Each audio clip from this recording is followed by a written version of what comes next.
Some brands offer you low finance, or cashback, or servicing. Renault don't do ors. We do ands. The Renault Kadjar with 1.91% APR and €1,000 cashback and 3 years servicing, saving you thousands. Renault, the brand with the ands. Visit your local Renault dealer.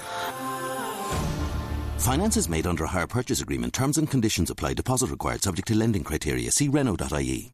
Welcome into the Sports Memo Betting Podcast with the first ever, or maybe not first ever, but first in a long, long time for Sports Memo, the Soccer Betting Podcast with our soccer expert here, Nick Borrman. Nick, welcome to the podcast. How are you?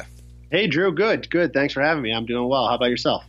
I'm doing good. I'm excited to do this with you, man. I'm learning myself, speaking to mostly American sports bettors, but we do have a lot of people listening from both north of the border and south of the border and on either side of the pond. So a lot of people know a lot about soccer betting, but not a lot of probably mainstream, their main sport being soccer. So excited to have you on here. Do you bet any other sports besides soccer, Nick?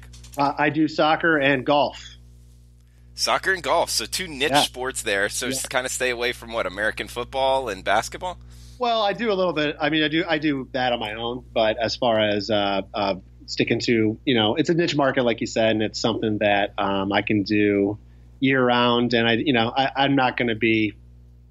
I bet small money for NFL, NBA on my own stuff, and never was that confident enough to really put it out there as far as trying to, offer picks for anybody to get over time. I'm not confident enough to say I can win over time in those sports necessarily, but I certainly watch them. Love Chicago's my hometown team, the Bulls, the Bears, Blackhawks, those guys. So love to watch them. Love to bet here and there on my own, but no, on Sports Memo, I'm just purely soccer and golf. Okay. Good to hear. And we'll learn a little bit about soccer betting, learn a little bit about you, and also break down a couple games and get a free bet for the podcast. You can check out all of Nick's soccer betting service at sportsmemo.com. Nick, want to start off with how is soccer different in your opinion and similar to betting other sports? Well, it's different and similar to most of the sports that obviously we're going to be familiar with here in the States. I compare it mostly to baseball and hockey, whereas they're lower scoring games, with soccer really being the lowest scoring of any of the leagues that are here in the States. So you're not going to be laying 10 points like you would in football or basketball or anything like that. And totals are usually always in the 2 to 3 goal range. So it's a different animal compared to NFL, NBA, but it's more like Major League Baseball and NHL, where you're betting a lot of money line type of spreads, where one team's going to win, and you're trying to go on that route. I'll be honest and say, when I was younger, I was never a big fan of soccer, mostly for that reason. I mean, I was always like, who wants to watch a game that ends 1-0 or even 0-0? But once you learn the sport and see the ability these guys have, you learn the appreciation. And of course, once you realize how to make money, you can pretty much love any sport. But back to how to bet soccer. Books offer many different ways to bet. You'll see some more unique, almost kind of prop-like bets offered on European books, like things like over and under on corners taken. A very popular one's called both teams to score. So you can think about how different the sport is when you have an option just to pick whether both teams score or not, because believe it or not, a big majority of games end, 1-0, 2-0, even 0-0. So there's a lot of times where one team doesn't even score throughout the game. Then there's the three-way betting line is what it's called, which is basically it's similar to our money line for NFL, where you're not using points, a point spread, but you're just trying to pick on which team is going to win. What they do is they list that as 1x2 is what you'll see that as. But for me, I'll just list the team. 1 is referred to as the home team. X is referred to as the draw, and 2 being the away team. But when I release a pick, it'll just basically say the name of the team, like Manchester United or whatever. But how that works is you're betting either the home team, the away team, or the draw. So unlike a money line bet in the NFL, for example. Although the NFL's, I guess it could tie. If the games do end in soccer in a draw, so if a game ends that way and you bet the home side, your bet's actually going to be a loss. Same is true if you bet the away team. So And is that referred to as an Asian handicap?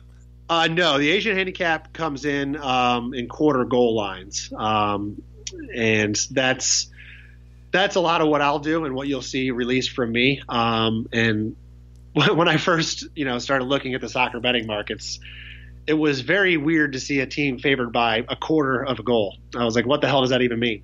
But basically, how that works is you're betting any quarter goal line, whether it's a quarter of a goal, 3/4 of a goal, goal and a quarter, you can go on and on. You're actually betting two separate bets, and you're betting the half goal line above that and below that. So, for example, if I was going to be betting minus 3/4 of a goal, so somebody's favored by 3/4 of a goal, you're actually putting half of your wager on minus a half, and then half your wager on -1.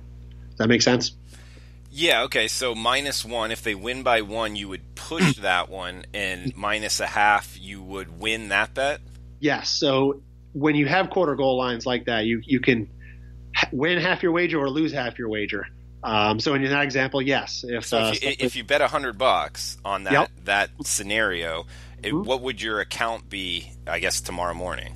Okay, so if you we'll use the example of a 3/4 goal line. If you bet $100 on a 3/4 goal line, and the team you bet on that was favored by that, let's say they lose or draw, obviously you're going to lose the full bet. If they win by 1 goal, you're going to win half of your bet. So you're going to have $50 in your account the next morning. If they win by 2 goals or more, then you're winning the full bet.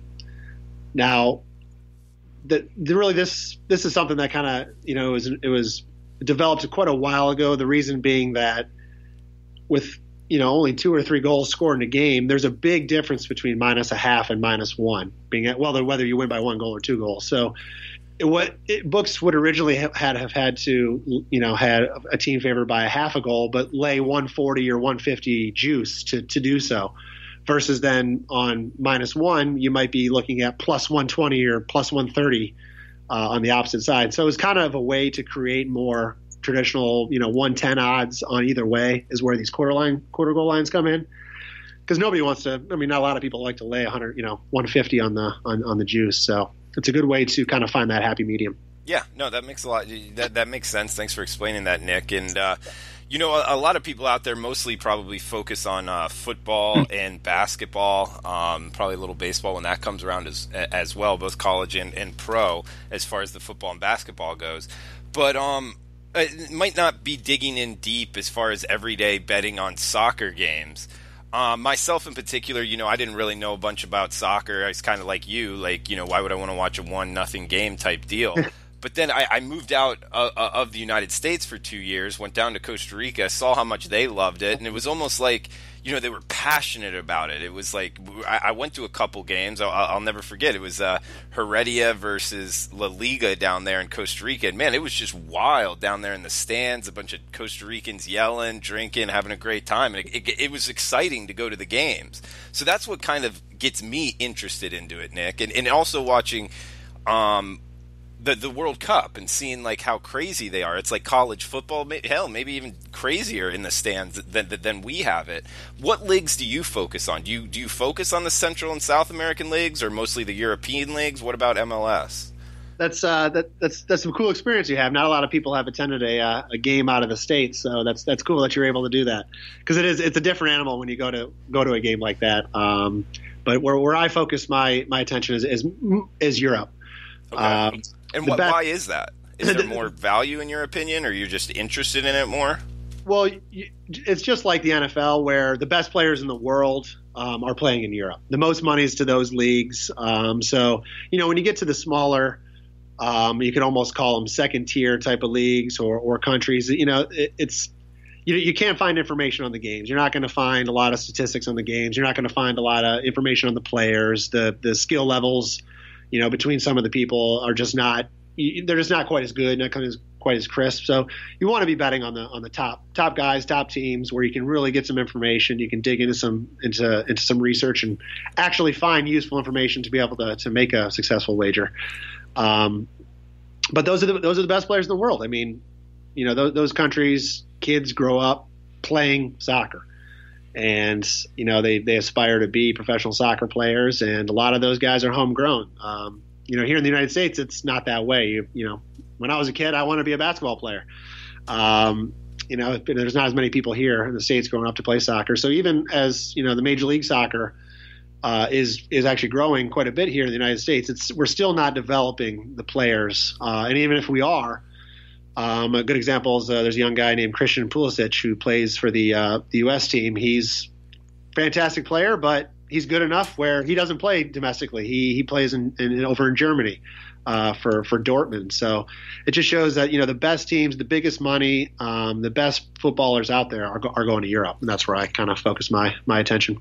And where would the Major League Soccer, as far as the United States, kind of go on this realm of, I guess, what, EPL being the top, La Liga, I'm guessing, being the second? Where would MLS fall, and what would be the top ones? There's basically 5 big European leagues. You nailed 2 of them with the Premier League and La Liga. Italy, Serie A, Germany, Bundesliga, and France League One are the others.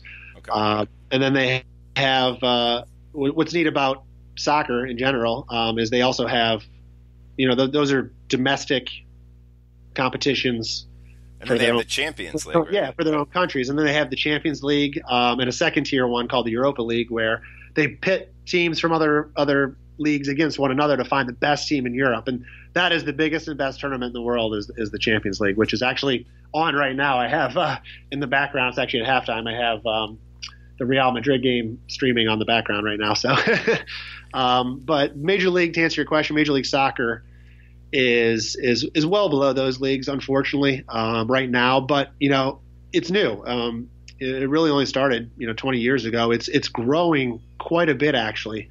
Believe it or not, when I first read this stat, I was kind of surprised, but it makes sense. It's the third highest average attendance per game of the major American sports. It's ahead of NBA and NHL, but kind of not a fair comparison because those, an outdoor stadium can certainly hold a lot more people than an indoor stadium. Like this past Saturday, they had the MLS Cup down in Atlanta. There was 70,000 fans in attendance. Yeah, it gets crazy there, man. I used to live in Atlanta. They were wild down there. Oh yeah. So and the game was awesome. The fans are passionate down there, and they're building. Teams are now building soccer specific stadiums. So it used to be a lot of them were shared with baseball or NFL stadiums, but now it's growing to the point where they're building their own. And the MLS is expanding. There's new teams set to be added next year in 2020 and in 2022. So it's growing, and hopefully it's kind of like a chicken and egg thing. Hopefully that means over time maybe more and more and more kids here in the U.S. will come up through the system. They'll be on the global scale as far as skill level goes, but they'll actually stay here in the States and play in the MLS. Kind of what happens now is you hear about a lot of the better players that played in the Premier League or La Liga for most of their career kind of come over to the MLS on the decline of their career and try to get a few more years here playing in the MLS. So you still get some cool names. Obviously the most famous one was years ago, David Beckham coming over to the Galaxy and playing. But now you got a guy like Zlatan Ibrahimovic who has come over this year, and he's killed it in Major League Soccer, where he was probably going to be struggling for playing time on Manchester United, this year. So that's kind of where it ranks as far as global scale goes. But hopefully it grows over time. I mean, if you have a chance to go to an MLS game here in the States, they are still a fun time to go to. And Nick, which one is your favorite league, and which is your favorite team? Well, I guess I have several. I mean, it kind of depends on who's playing well at the time. I like to watch games that are going to be very competitive. I do have a favorite team of mine. Well, right now this year, one of my favorite teams is Ajax. They're actually in the Netherlands. They've been playing unbelievable all year. They're kind of a smaller name out there in soccer. They have actually won the Champions League years ago, but they're fantastic. They're going to the knockout stages, which start in in January, and it's going to be fun to watch them going through. But I would say my favorite team is probably Dortmund, who's in Germany's Bundesliga. That's where I had mentioned the American Christian Pulisic is playing right now. Great team, a lot of young players. They're fun to watch. They're leading the league right now. They're just been around for a while. They're a great team. I also really like Juventus from Serie A, and that's before Ronaldo went over there. If anybody knows anything about soccer, they may have heard that Ronaldo does play for Juventus now this year, left Real Madrid. So, but those are my two top teams. And really, my favorite league is the Premier League. I mean, it's the most competitive games. It's the deepest league. It's the most money of any of the leagues, and you're getting the best players in the world. And that's where hopefully we can make the most money as we go through the season. And do you have any opinion on Stoke City, just off the top of your head? As far as I don't know, that's my team. Like I had some friends in Atlanta. They were always like, "Oh, you got to have a team in the EPL to root for," and I chose Stoke City because their sponsor was Bet365. I was going to say, so what's in the European markets, it's different. They have embraced the betting world, and yes, they have teams and stadiums have sponsors that are betting sites, and it's pretty neat to see. But Stoke is, right now they're not even in the Premier League. Oh no, they're down. Yeah, they're down in the second tier league called the Championship. So, and I'm glad you kind of brought that up, and it brings up a cool point about soccer in general is how they handle it's something called relegation or promotion. So let's take the Premier League, for example. They have 20 teams in the league. It's the top league in England, obviously. So the top teams, they qualify for the Champions League for the following year. But the bottom three teams of the Premier League each year get relegated to the league below it, which is currently called the Championship League. So Stoke is not in the Premier League right now. They have been relegated down to the Championship. But think about the term tanking, right? In the NBA to tank, to try to get draft picks or something like that. In soccer, in these big leagues, there is no such thing. There's just as much pressure and just as much on the line for the teams playing at the bottom of the league as there is at the top of the league, because you don't want to be relegated. I mean, the money, advertising from TV, the money in the Premier League is just so much better for these teams than it is when you fall down to that next level. So Stoke, unfortunately, is not in the Premier League right now.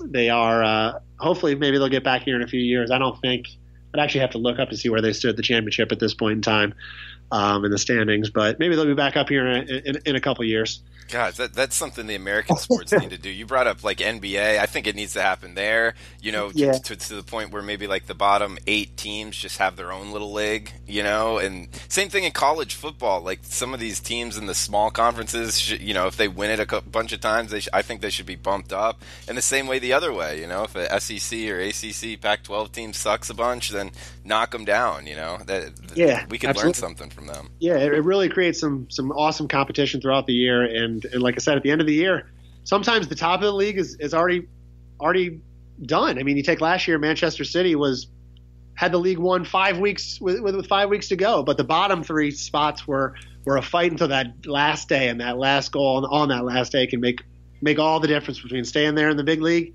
and playing the big boys or falling down to that next level and pretty much not even being seen on TV anymore. So it is a cool system, and yeah, you're right. It would be nice if American sports kind of developed something like that.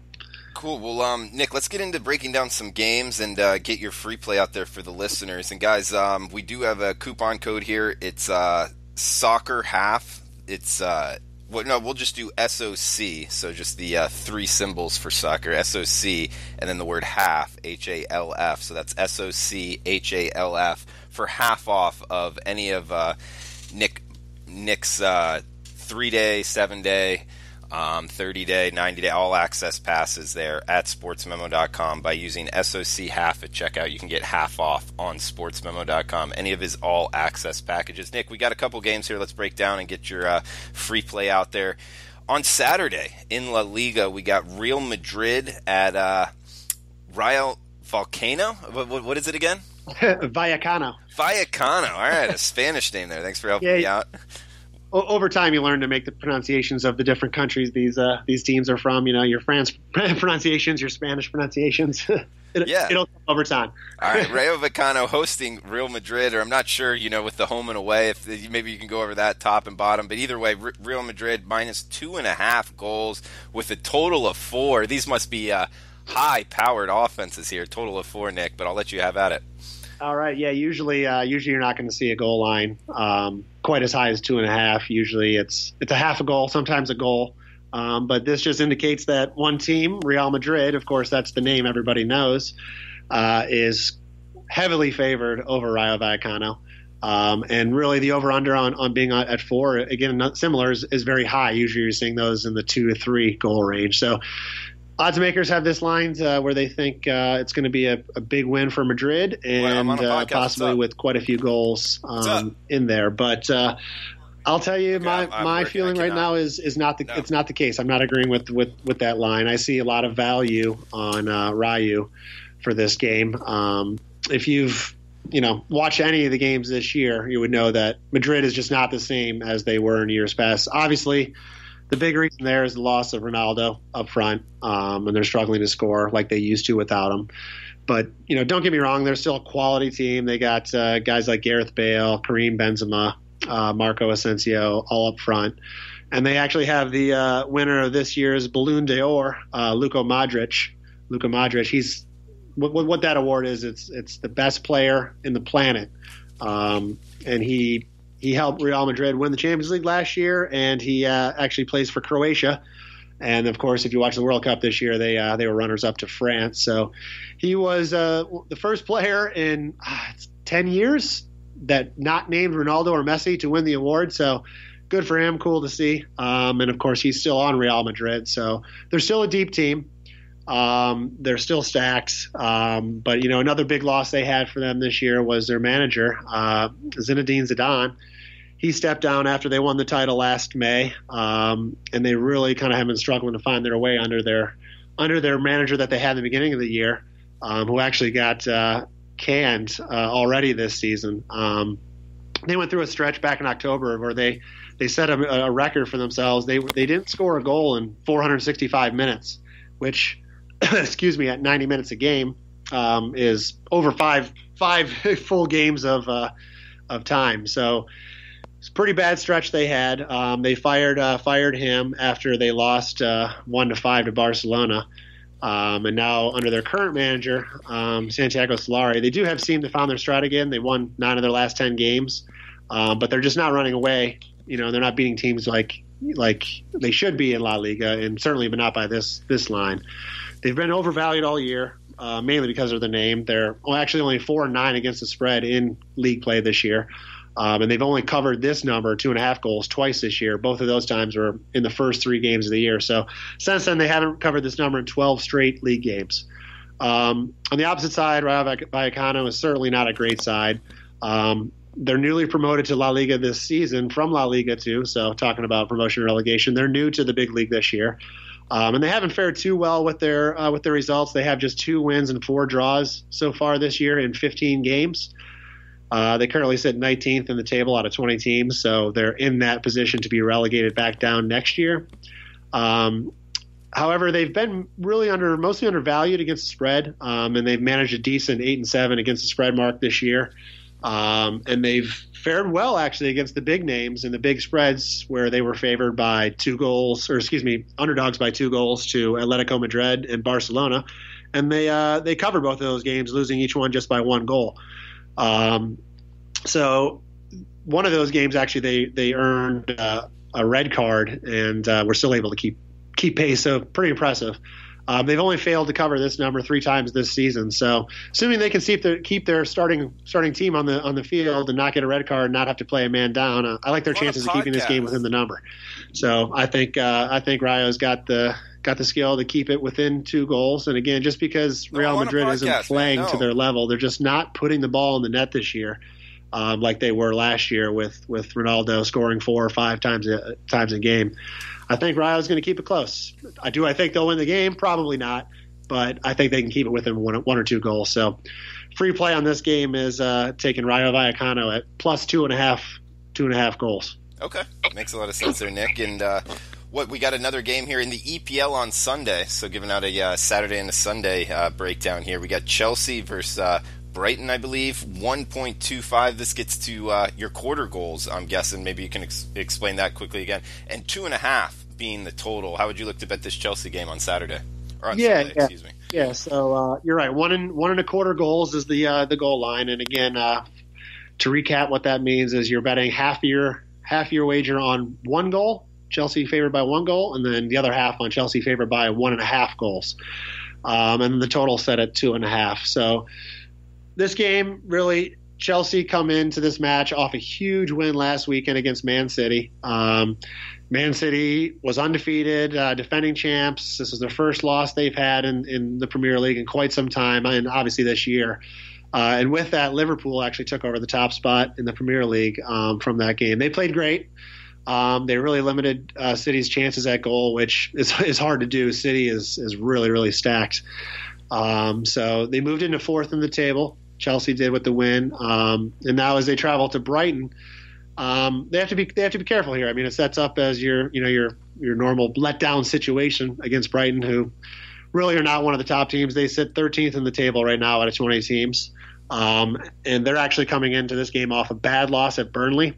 Burnley is bottom of the table, who they're actually winless in their last 8 games before beating Brighton last weekend. But Brighton was playing well before the match. They had earned points in 3 of their previous in their 3 previous games, with 2 wins and a draw, and they earned 5 wins in their last 8 games. So they were actually playing well before that loss to Burnley. And at home, they've been playing well, especially as of late, winning 3 of their last 4 with the draw in the other game. And they even won over Man United at home this year, 3-2 back early in the first game of the year. So they have the ability at home to keep up with the big boys. And I just think, with Chelsea beating Man City last weekend, I think there's a good chance for a letdown situation for them here. I think Brighton can cover the number. I think they're going to keep it within a goal. Which again, going back to the goal line, if they do lose by just that 1 goal, we're still going to win half of our bet. So another free play I'll throw out there is Brighton plus 1.25 goals. And again, if Chelsea wins by a goal, we're still winners. All right, Nick. Well, good breakdown there, man. Anything else you want to throw out? I guess soccer related. Really, I mean, I would probably just throw out there, we tend not to think about it much, but soccer, it's the biggest sport in the world. It's watched by more people than any other sport. It's a game that has some of the best athletes in the world. Kids are growing up playing soccer in every other country but the United States, and it's a great sport to get into. There's a lot of money to be made as you get into it and learn some of the leagues. And if you give it a chance, it's a fun game to watch. I recommend if the listeners out there, if you've never gone to a game, check out an MLS game next season. The season just ended last weekend, but it starts back up next March. And there's plenty of teams out there, plenty of big cities that you can travel to check out a game. But I recommend seeing a game. They're a lot of fun. The environment's exciting, and I think it'll help get a lot of the American public into the sport. All right, Nick. Well, yeah, great breakdowns there. Thanks for explaining the soccer betting markets. Follow Nick on Twitter at Borrman00. That's BORRMAN 00 on Twitter. Also remember the coupon code SOC. Half, HALF, all one word, capitalized, for half off of any of his all-access packages on sportsmemo.com. 2 breakdowns there with the free bets. Appreciate it, Nick. Best of luck with your bets. Best of luck with everyone's bets out there. Thanks for tuning in, guys, and we'll be back tomorrow with the NFL Every Game on the Board podcast. Some brands offer you low finance, or cashback, or servicing. Renault don't do ors. We do ands. The Renault Kadjar with 1.91% APR and €1,000 cashback and 3 years servicing, saving you thousands. Renault, the brand with the ands. Visit your local Renault dealer. Finance is made under a hire purchase agreement. Terms and conditions apply. Deposit required subject to lending criteria. See Renault.ie.